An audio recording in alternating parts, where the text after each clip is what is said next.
Perkenalkan, nama saya Marcel Solon dari Prodi Bisnis Digital. Hari ini saya akan menjelaskan tentang prosesor atau CPU.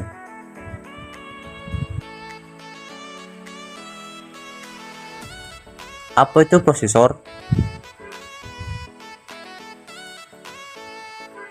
Prosesor adalah sirkuit inti yang menjalankan seluruh operasi perangkat. Bisa dibilang prosesor adalah otak dari perangkat. Setiap komputer memiliki prosesor, baik itu dengan efisiensi kecil maupun kinerja besar. Tanpa prosesor, perangkat-perangkat ini tidak dapat berfungsi. Prosesor ditemukan di banyak perangkat elektronik modern, termasuk PC, smartphone, tablet, dan perangkat genggam lainnya. Tujuannya adalah untuk menerima masukan dalam bentuk instruksi program dan menjalankan triliunan kalkulasi untuk memberikan keluaran yang akan digunakan oleh pengguna.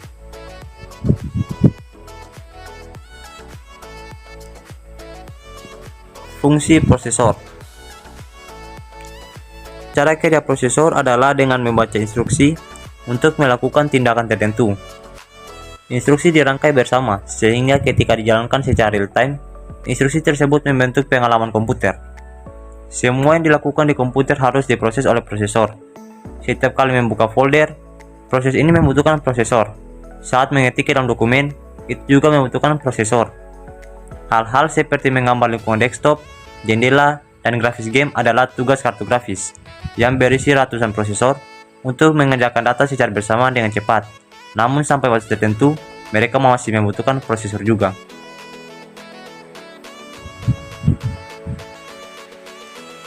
Cara kerja prosesor bersama sirkuit lain dalam komputer.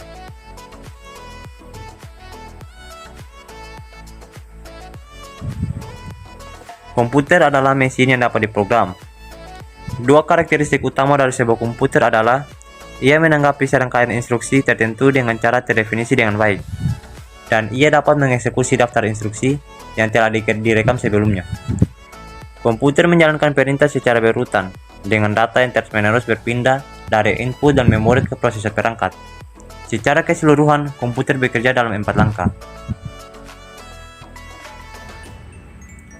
Yang pertama, input. Input adalah data sebelum diproses. Ia berasal dari mouse, keyboard, mikrofon, dan sensor eksternal lainnya.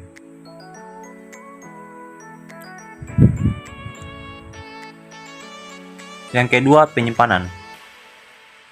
Penyimpanan pada komputer adalah bagaimana komputer menyimpan data input. Hard drive digunakan untuk penyimpanan data jangka panjang dan massal, sementara kumpulan data untuk pemrosesan segera disimpan sementara di random access memory atau RAM. Ketiga, pemrosesan. Pemrosesan adalah tempat input diubah menjadi output. Central Processing Unit atau CPU komputer adalah otaknya. Ini bertanggung jawab untuk mengeksekusi instruksi dan melakukan operasi matematika pada data input. 4. Output. Output adalah hasil akhir dari pengolahan data. Itu bisa apa saja dari gambar, video, atau konten audio. Bahkan kata-kata yang diketik menggunakan keyboard. Seseorang juga dapat menerima output melalui printer atau proyektor, bukan langsung melalui perangkat.